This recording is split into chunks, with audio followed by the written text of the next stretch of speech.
Begitu saya lihat itu tuh bang, ternyata ada sosok wanita di situ. Di mana tuh mbak? Di deket tong sampah yang saya buang pembalut tadi. Sumpah deh bang, ya Allah, sampai sekarang pun saya masih ingat itu bang. Wanitanya tuh rambutnya panjang, mukanya pucet, itu sambil duduk sembari ngejilatin pembalut yang saya buang tadi bang. Gila. Bayangin bang, saya ngeliat depan mata saya sendiri tuh. Ya Allah, hanya Tuhan yang tahu itu tuh gimana perasaan saya waktu itu tuh. Lebih serem dari yang kemarin-kemarin itu bang. Itu juga sama bang, nggak bisa bergerak, nggak bisa berkata-kata tuh nggak bisa bang. Assalamualaikum. Lupa topinya dipakai. Assalamualaikum warahmatullahi wabarakatuh. Balik lagi sama gua, Badru Caps Lock. Kali ini sob, kita kedatangan lagi nih salah satu kakak cantik dari Jakarta. Nah, beliau mau cerita nih tentang kisah pengalaman horornya waktu dulu beliau kerja di rumah sakit. Dan ini barbar banget sob, karena kejadian ini beruntun dan bikin dia merinding. Oke, langsung aja kita kenalan siapa kakak-kakak di samping gue ini. Halo kak, Iya. siapa namanya kak? Shirley. Kak Shirley ya. By the way, makasih banyak Kak Shirley ya Iya. udah mau datang kemari nih berbagi kisah pengalaman ya. Nah, mungkin teman-teman semua nih Kak Shirley kepo nih sama hoodie atau sweater yang kita pakai nih. Jadi gini teman-teman, kebetulan gua Badru Caps Lock. Nah, ini hoodie desain gua dan bikinan gua sendiri, dan buat teman-teman mungkin ada yang mau nih hoodie-nya, langsung aja order di Shopee dan linknya ada di deskripsi tuh, nanti taruhin. Jadi Mbak Shirley itu pakai yang bacanya Dream Big. Apa artinya Mbak? Mimpi yang besar. Mimpi yang besar ya. Wah gokil. Dan gue itu pakai yang Never Hesitate to Fight. Jangan pernah lelah untuk berjuang. Oke?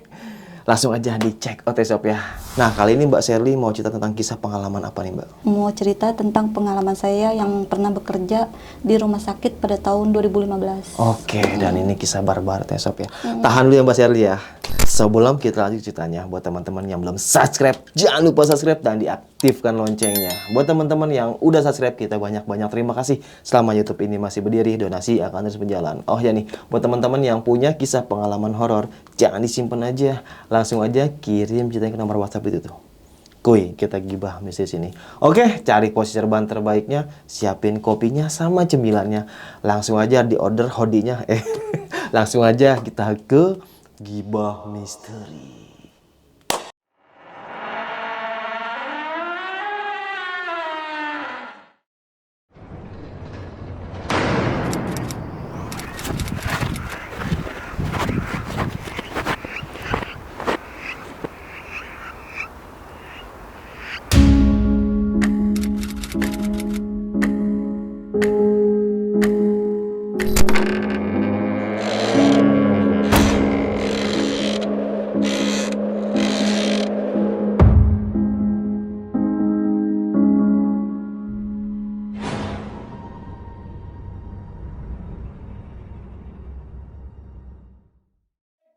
Gimana nih Mbak Shirley, kisah pengalaman ini Mbak? Ya, waktu itu di tahun 2015 saya pernah bekerja di salah satu rumah sakit yang berada di Jakarta. Kebetulan itu saya dapat dinas malam. Sekitar jam 8 dari rumah saya berangkat dan sampai ke rumah sakit itu sekitar jam 9 lewat.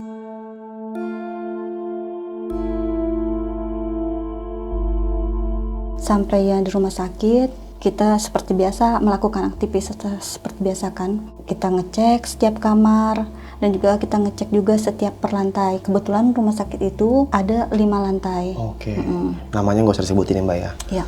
Nah, sekitar jam 10 lewat itu terdengarlah suara bel pasien yang memanggil, tapi kami tahu saat itu tuh di bangsal itu tuh tidak ada pasien yang di dalam kamar itu. Saling lihat-lihatan dong sama perawat yang lain, kok ada bunyi di kamar tersebut, padahal saat itu tidak ada pasien yang berada di kamar itu. Setelah itu terdengarlah alarm kebakaran. Itu bunyi alarm kebakaran itu cukup lama dan juga cukup besar ya, namanya alarm kebakaran. Sampai setiap keluarga pasien yang masih ada di situ keluar semua, nanyain ke tempat nurse station kami, dan juga sempat juga ada security datang. Kenapa bisa alarm kebakaran bunyi dari bangsal tersebut? kami sudah periksa setiap lantai, setiap kamar itu memang tidak ada yang sumbernya kebakaran itu. Akhirnya kami abaikan tuh, tapi dengan perasaan yang deg-degan gitu kan, karena belum tahu sumbernya dari mana, apakah emang ada kebakaran bener atau memang terjadi kesalahan dari alarm atau dari apa gitu. Cuma kita udah dari situ udah mulai merinding tuh dengernya. Sempet lama sih Bang, sekitar setengah jam gitu alarm itu bunyi. Berarti ganggu banget ya, berisik banget. Kondisi seperti biasa, sepi dong, ya nggak? Yang keluarganya udah balik lagi ke kamar masing-masing, dan juga security juga udah kembali ke lantai bawah kan. Nah, terus terdengarlah suara kayak ribut-ribut gitu loh Bang, di tangga darurat. Kayak suara apa ya, kayak suara pasar gitu. Kami sebenarnya sudah dengar kalau ada suara rame-rame itu. Cuma karena aku nggak mau membuat yang lain panik, jadi aku diem sendiri, nggak mau ngomong-ngomong sama yang lain. Ternyata teman aku tuh dengar juga Bang. Dengar apa? Dengar suara juga tuh. Shirley, kamu dengar nggak suara tadi tuh? Suara apa? Kataku gitu kan. Itu suara dari tangga darurat. Kayaknya kok rame banget ya katanya. Pendengaran kamu aja kali, kataku gitu tuh. Padahal sebenarnya aku juga dengar sih Bang. Cuma aku tuh nggak mau buat yang lain panik aja. Jadi ya aku pura-pura aja gitu kan. Dengaran kamu aja kali, kalau aku nggak dengar, kataku gitu. Tapi sebenarnya memang iya sih, itu begitu rame banget sampai bulu kuduk tuh udah merinding banget tuh nggak. Pasti mencekam banget itu suasana situ. Setelah itu tuh saya izin ke toilet tuh Bang, karena kebetulan saya waktu itu tuh lagi dapat halangan. Biasalah cewek kan setiap bulan ada halangannya. Pas sudah di kamar mandi saya cuci, perasaan saya sih seingat saya yakin udah bersih. Pembalut saya tuh udah bersih, saya bersihkan, saya buang dalam kantong plastik hitam tuh, saya buang ke dalam tong sampah yang ada di toilet. Pas sudah saya cuci tangan, saya ingat bener Bang itu tuh udah bersih gitu kan, jadi saya tuh nggak bakalan ada yang kotor lagi lah gitu kan. Jadi saya cuci tangan, kubrak ada bunyi tong sampah jatuh. Saya kira tadi tuh apa kucing kan jatuh kan, nggak mungkin kan kalau angin. Dan begitu saya lihat itu tuh Bang, ternyata ada sosok wanita di situ. Di mana tuh Mbak? Di deket tong sampah yang saya buang pembalut tadi. Sumpah deh Bang, ya Allah, sampai sekarang pun saya masih ingat itu Bang. Wanitanya tuh rambutnya panjang, mukanya pucet, itu sambil duduk sembari ngejilatin pembalut yang saya buang tadi Bang. Gila. Bayangin Bang, saya ngeliat depan mata saya sendiri tuh. Saya tuh rasanya udah mau nangis Bang, karena ngeliat depan mata saya sendiri itu. Pengen lari tapi nggak bisa lari, pengen teriak nggak bisa teriak, pengen baca-bacaan juga nggak bisa Bang saat itu tuh. Yang saya bisa tuh hanya di dalam hati itu nangis sembari baca ayat pendek-pendek yang saya inget. Akhirnya tuh pas malam itu tuh saya pingsan.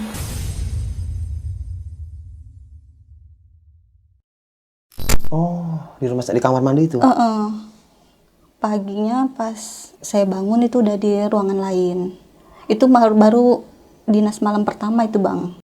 Setelah itu kan saya pulang kan ke rumah, tapi masih keinget-inget terus itu Bang. Jadi trauma bagi saya untuk masuk ke kamar mandi itu sebenarnya sih, karena inget-inget malam itu. Gila sih, gak kebayang. Terus? Berapa hari dari situ, sekitar seminggu atau 2 minggu tuh saya dapat lagi dinas malam lagi.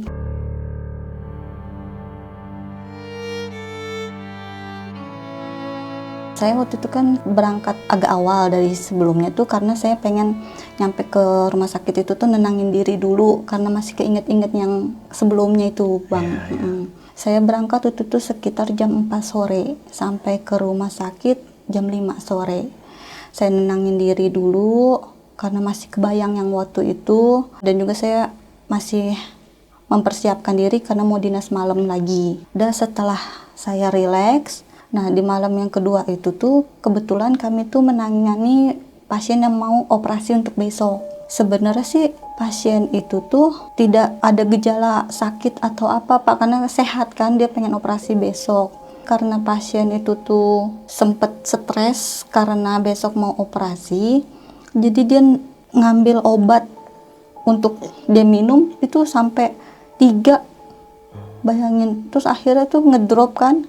Nah, saya tuh nyari alat dong untuk ngituin yang pasien yang jelek ini, termasuk manggil dokternya kan. Berlarilah saya ke tempat dokter berada kan, dan juga nelfon ke bagian memberitahuan kalau seandainya ada pasien yang kode biru.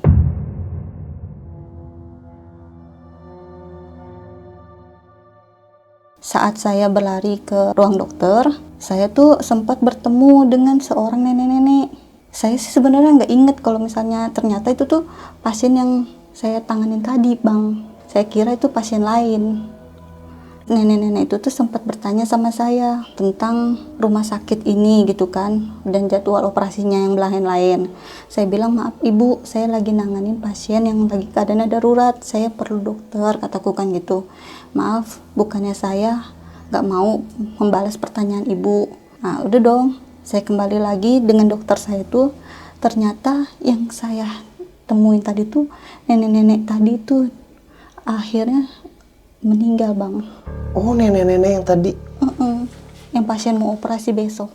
Wah, tapi sebelumnya Sempat ketemu itu sama saya di bawah. Saya kira yang baru mau nanya-nanya aja gitu, tapi nggak saya pedulikan saat itu karena saya fokus sama pasien yang mau operasi besok, dan juga itu lagi keadaannya kritis karena dia stres minum obat. Oh, ternyata itu nenek-nenek itu yang geletakan itu. Bener. Pertama sih awalnya sih saya kan nggak menduga tuh, pas saya datang ke situ, saya lihat kembali, saya perhatikan kok seperti nenek-nenek yang nanya sama saya di lobi tadi, kataku kan gitu. Saya ingat-ingat lagi, saya perhatikan lagi mukanya tuh, ternyata bener. Dan akhirnya tuh karena dia meninggal kan, pihak keluarga dia nggak mau dimandikan sama pihak jenazah, karena pihak jenazah itu kan cowok semua. Terpaksa dong kita yang mandikan, kita yang bersihin semua badannya itu. Sudah kan ya Bang ya, udah selesai dimandikan. Begitu mau dibawa itu tuh, dorongan yang jenazah itu nggak bisa keras Bang, mau didorong itu, padahal itu kan rodanya kan bagus itu Bang. Tapi keras buat didorong itu tuh keras. Padahal kita udah berusaha, orang banyak itu tuh kan, dokter ada, pihak jenazah ada. Kami tuh sempat bingung kan ya Bang ya.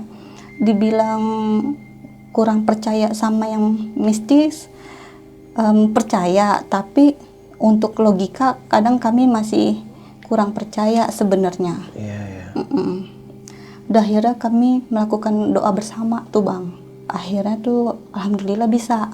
Kami kan itu tuh di lantai 5. Itu mau turun itu, di setiap lantai pintu liftnya kebuka Bang. Ada di salah satu lantai itu, pas dia kebuka itu, saya melihat wanita berbaju merah yang lagi mandangin lihat kami sedang bawa jenazah itu.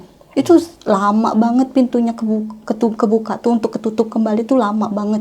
Terus posisi kalian dalam lift tuh gimana setelah ngeliat sosok itu? Iya, itu sama seperti posisi saya yang kemarin itu Bang. Berdiri matung begitu semuanya kami. Itu pihak jenazah ada 2 orang, dokter ada 1 orang, sama perawat 2.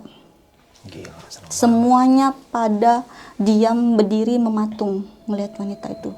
Dan yang lebih histeris itu, wanita itu berjalan hampir mendekati kami Bang, ke arah lift. Di situ sih rasanya campur aduk dah Bang, itu tuh mau nangis tapi ya gimana, padahal saya ini, aku tahu di situ tuh lagi rame, ada nggak saya sendiri kayak waktu yang kemarin kan Bang ya, ada dokter, ada pihak jenazah ada, tapi tetap aja itu mencekam banget sampai bulu kuduk merinding semua. Itu yang mereka orang itu pada ngomong, itu apaan tuh apa? Nggak ada, pada diem semua juga, matung semua. Oh gila, sampai pelongo gitu ya? Iya, matung semua juga. Itu juga saya heran itu tuh.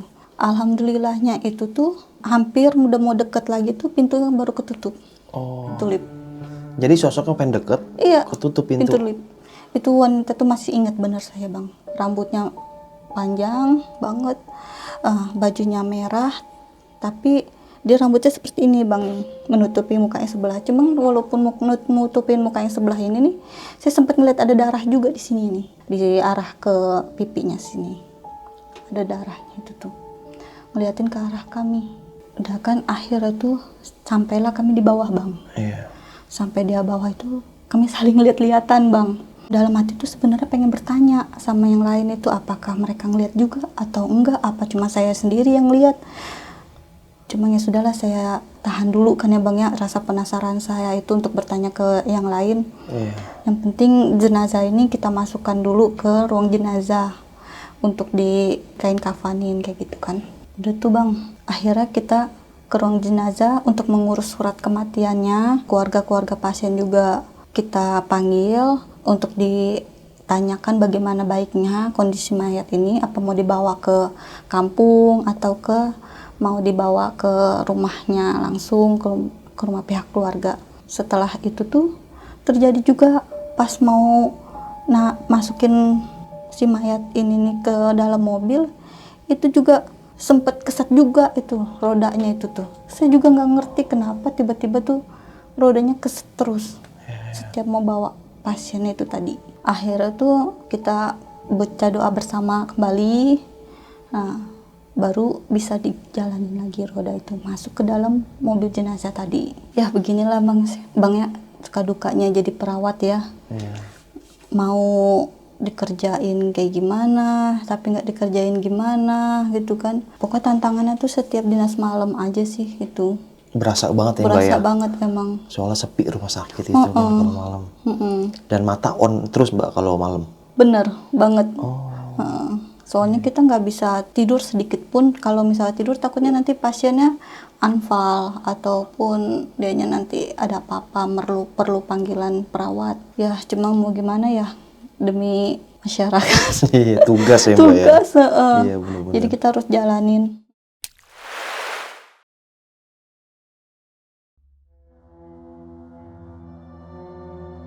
Waktu itu juga pernah saya ditugasinnya dipindahin ke ICU. Kita sih sebenarnya bercandaan ya bang ya, waktu itu keadaan ICU sepi. Vin, aku nanya sama teman aku, kok tumben ya ruang ICU sepi, kataku gitu kan.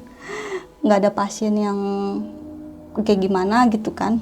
Shh, kata si Vina temen aku, jangan ngomong sembarangan. Soalnya ini kita nih ruang ICU loh, jaga sekarang, bukan kayak di ruang perawatan kayak kemarin katanya. Lah kataku, emang apa bedanya, kataku kan gitu. Beda, kalau di ICU jangan ngomong sembarangan, nanti kita didatengin banyak pasien aja bingung gitu. Ternyata bener bang, sekitar 1 jam dari situ itu banyak pasien yang berdatangan itu.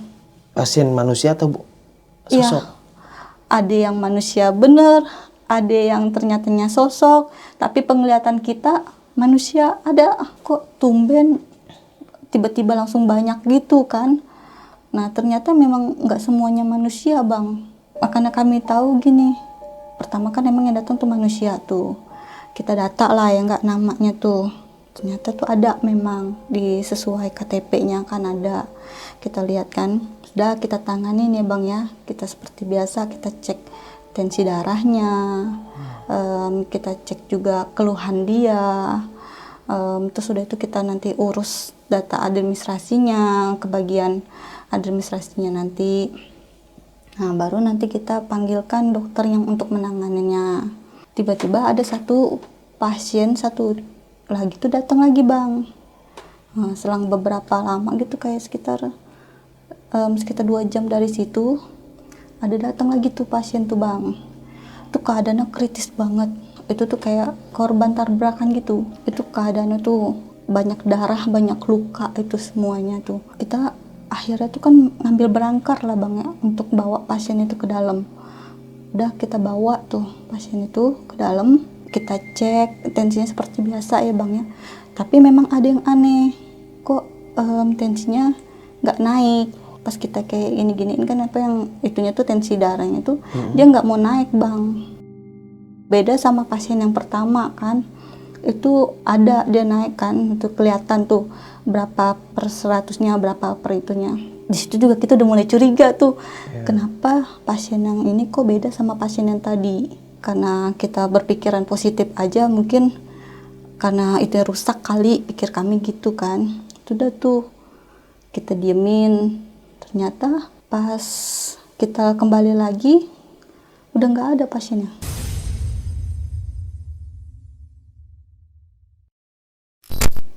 Nggak ada, gimana? Ngilang? Iya, Kok bisa ngilang gitu? makanya kan nanya tuh sama teman saya, itu pasien yang tadi datang kemana ya?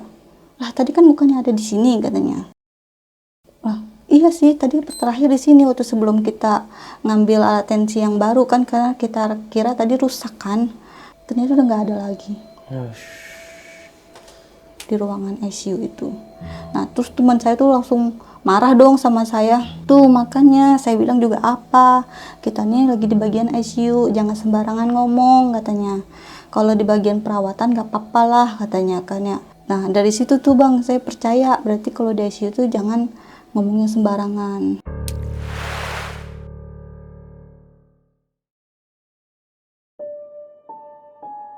Selang beberapa bulan ya bang ya, ada lagi nih bang kejadiannya bang. Waktu itu aku lagi tugasinnya di ruang operasi.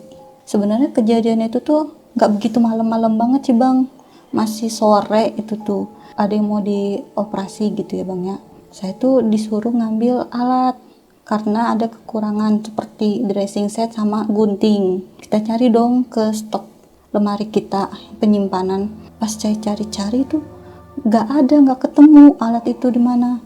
Nah terus saya lagi asik nyari-nyari gitu, ada sesosok bayangan tuh kayak lewat gitu loh bang.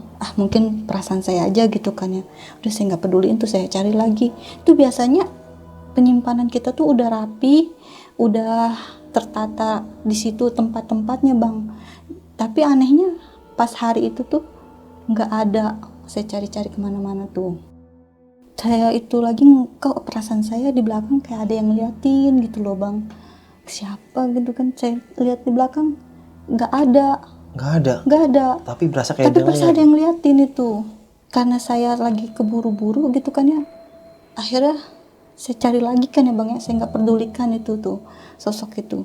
Tapi tetap nggak ada alat-alat itu yang saya butuhkan. Pas saya mau ke tempat yang lain, memeriksa di tempat lain, siapa tahu ada alat yang saya inginkan itu, ada ketemu sama satu sosok bang. Sosok itu mukanya hancur, wah pokoknya udah parah banget ya bang. Pokoknya itu semua badannya itu tuh ada luka, mukanya hancur, terus juga kepalanya kayak ada darah keluar begitu bang. Sumpah deh, itu ya Allah, hanya Tuhan yang tahu itu tuh gimana perasaan saya waktu itu tuh. Lebih serem dari yang kemarin-kemarin itu bang. Itu juga sama bang, nggak bisa bergerak, nggak bisa berkata-kata tuh nggak bisa bang. Pas setelah sekian lamanya tuh baru saya bisa bergerak, saya berlari bang. Saya berlari ke ruang yang operasi tadi tanpa saya bawa alat yang saya mau cari tadi bang. Habis takutnya tuh. Dan abang tahu pas saya datang ke operasi itu, rupanya yang saya lihat tadi tuh itu pasien yang tadi yang mau dioperasi bang.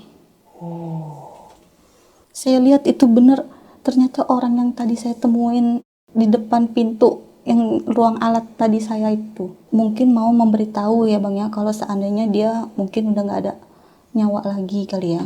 Tapi tetap bang, sumpah saya masih keinget-inget itu, antara percaya sama nggak percaya itu bang. Kalau itu ternyata pasien yang mau ditanganin tadi, dokternya nanya dong sama saya kan, mana itu alat yang saya cari tadi, yang saya perlukan. Itu saya sebenarnya sempat bengong kan, karena fokusnya tadi ke yang pasiennya tadi itu. Pas ditanya sama dokter, mana alatnya tadi yang saya perlukan, gemeter itu lidah saya ngomong, maaf dokter nggak ketemu, tapi susah pengen ngomong itu. Ya udah akhirnya dokter itu menyuruh teman saya yang untuk ngambil alat lagi. Dan pas mau ngambil alat yang tersebut itu, pasien itu dinyatakan meninggal. Akhirnya kita sama dokter membereskan darah-darah tadi yang sudah keluar kan ya bang ya.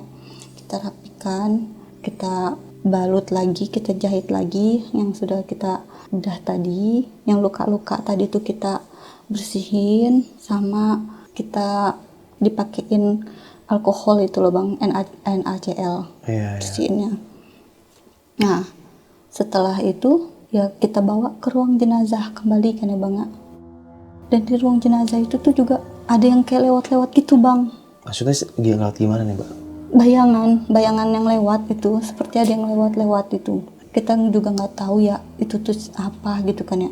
Tapi perasaan saya seperti yang tadi saya alamin waktu di ruang alat tadi loh Bang. Itu sumpah dan mencekam banget itu Bang. Setelah itu aku ceritalah Bang ke teman aku. Namanya tuh Vina. Vin, kok aku aneh ya, udah beberapa hari ini sering ngalamin hal yang nggak masuk di akal gitu kan ya. Yang kata teman saya, ya beginilah katanya memang kalau kerja di rumah sakit. Walaupun tidak seram yang seperti diberitakan, tapi yang namanya rumah sakit tetaplah rumah sakit, tetap angker. Katanya seperti itu Bang. Memang sih saya maklumin ya, bukannya di rumah sakit aja, walaupun di rumah pun juga pasti kan ada aja. Apalagi rumah sakit ya, Iya, notabene apalagi banyak rumah orang sakit. meninggal di sana, bermacam-macam. Iya. Iya. Bahkan teman saya juga cerita, dia juga sering ngalamin yang kejadian seperti itu. Oh, sering juga dia. Mulai dari kursi roda yang berjalan sendiri, terus juga kata dia juga dia sempat ngelihat sosok kayak semacam kuntilanak gitu di bagian ruang anak. Sering juga seperti itu sih Bang, makanya itu kata dia itu udah biasa, katanya cuman tinggal kitanya aja yang menyingkapinya kayak gimana, katanya kayak gitu. Terus kan aku bilang, kok kayak gini ya kerja di rumah sakit, kataku kan gitu kan, selalu ada cobaannya, ya memang begini gitu kan ya katanya. Ya udah tuh akhirnya kita melakukan aktivitas seperti biasa, tapi sembari bercerita-cerita tentang seperti itu Bang.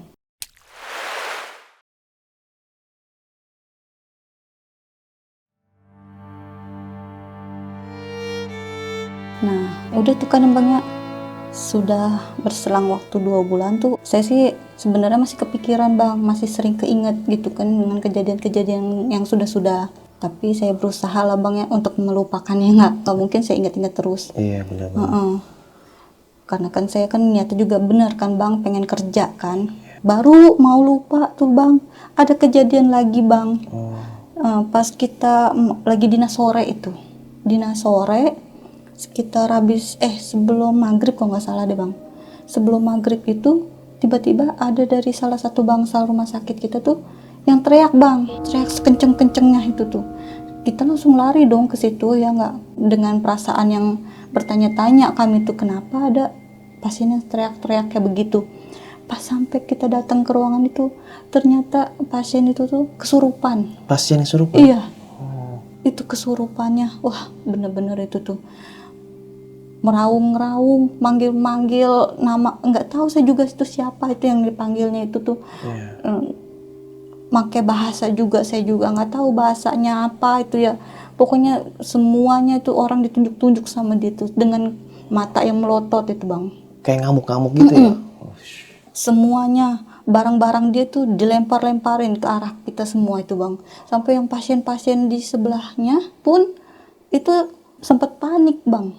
Dan kita pun juga bingung ya nggak mau koordinasi yang ini atau yang pasien-pasien yang ini kan, soalnya juga panik semua ini. Akhirnya kita pertama tuh kita keluarin dulu pasien yang sebelah-sebelahnya itu Bang, kita pindahin dulu ke kamar-kamar yang lain. Nah setelah itu tuh masih Bang dia marah-marah, pokoknya semua barang-barang itu dilempar-lemparin itu tuh.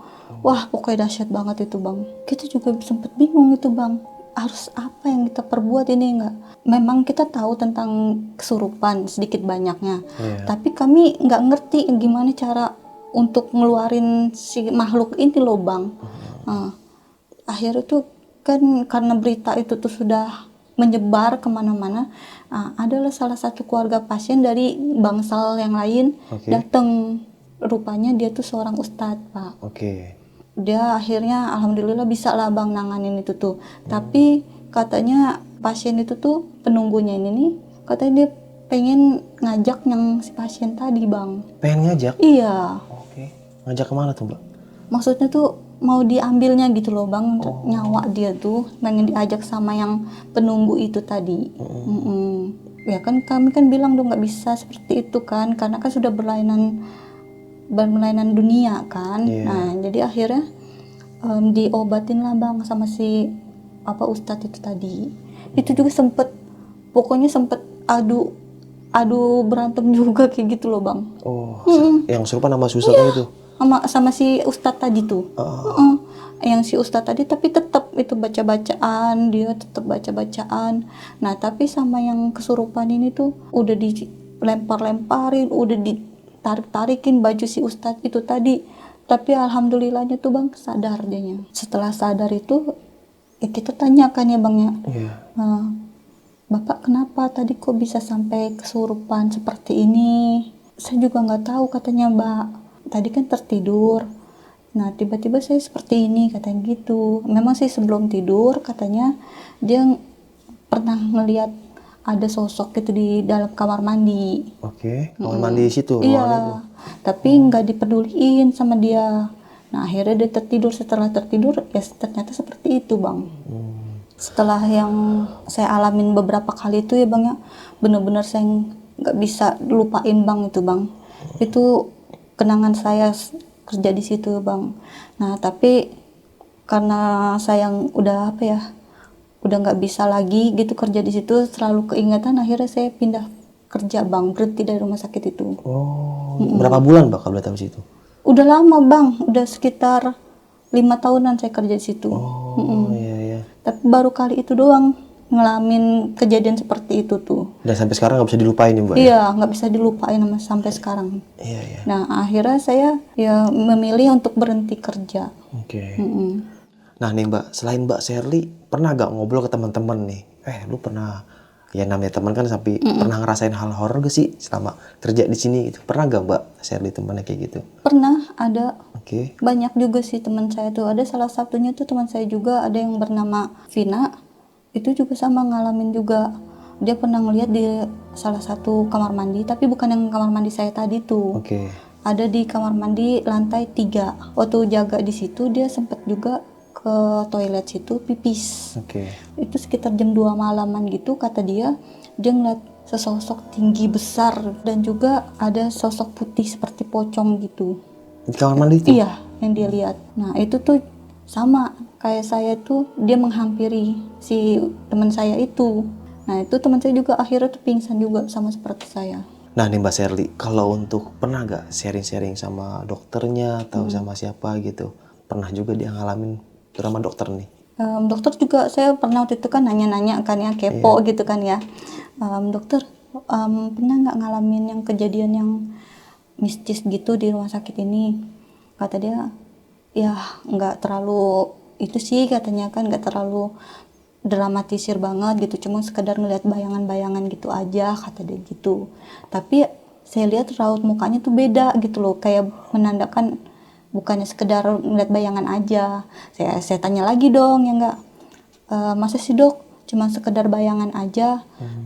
Baru tuh dia cerita katanya dia pernah juga ngelihat sosok yang seperti kuntilanak baju merah tadi. Dia juga ternyata sama seperti saya, ngelihat juga tuh di lantai 2. Pernah ngeliat juga dia? Tapi karena udah tuntutan kerjaan ya mau gimana lagi Mbak ya? Nah nih Mbak, untuk rumah sakit sendiri tuh Mbak, sekarang masih beroperasi Mbak? Sekarang sih masih beroperasi sampai sekarang. Iya. Tapi karena saya udah nggak kerja lagi di situ, ya saya nggak tahu lagi cerita-cerita lagi sih situ. Iya, yang pasti nggak semuanya pasien atau nggak semuanya petugas bisa ngelihat Mbak ya. Mungkin dibilang apes ya nggak apes juga, dibilang beruntung nggak beruntung juga. Iya benar. Ya mungkin namanya makhluk kayak gitu kan kadang iseng ya Mbak, hasil kegabutan dia dan menggoda manusia. Oke sob, mungkin sekian ya kisah pengalaman horor yang dialami sama Mbak Sherly ini. Bisa kita ambil segi positifnya, buang jauh-jauh negatifnya. Jadi balik lagi, dimanapun kita berada, kemanapun kita berada, jangan lupa selalu baca doa dan selalu beribadah pada Tuhan yang Maha Kuasa. Dan buat teman-teman semua di rumah, gimana hari ini mandi pagi gak? Gagal? Sama berarti. Hari ini gue gagal lagi mandi pagi. Tadi gue mandi jam 12:30 siang. Kesiangan bangunnya. Tapi subuh sholat. Terus tidur lagi. Dan semoga teman-teman di rumah selalu dalam keadaan sehat walafiat. Dimudahkan rezekinya, dilapangkan rezekinya, dan dimurahkan segala urusan-urusannya. Dan lagi-lagi nih, buat teman-teman yang mau order nih, jaket hoodie kayak kita berdua nih, Mbak Sherly dan saya, Mas Badru. Langsung aja check out tuh. Linknya ada di deskripsi via Shopee biar gratis ongkir. dijamin gak kecewa. Cuman sahdu. Oke, sampai jumpa lagi selanjutnya. Wassalamualaikum warahmatullahi wabarakatuh. Mbak, makasih banyak Mbak Sherly ya. Dadah.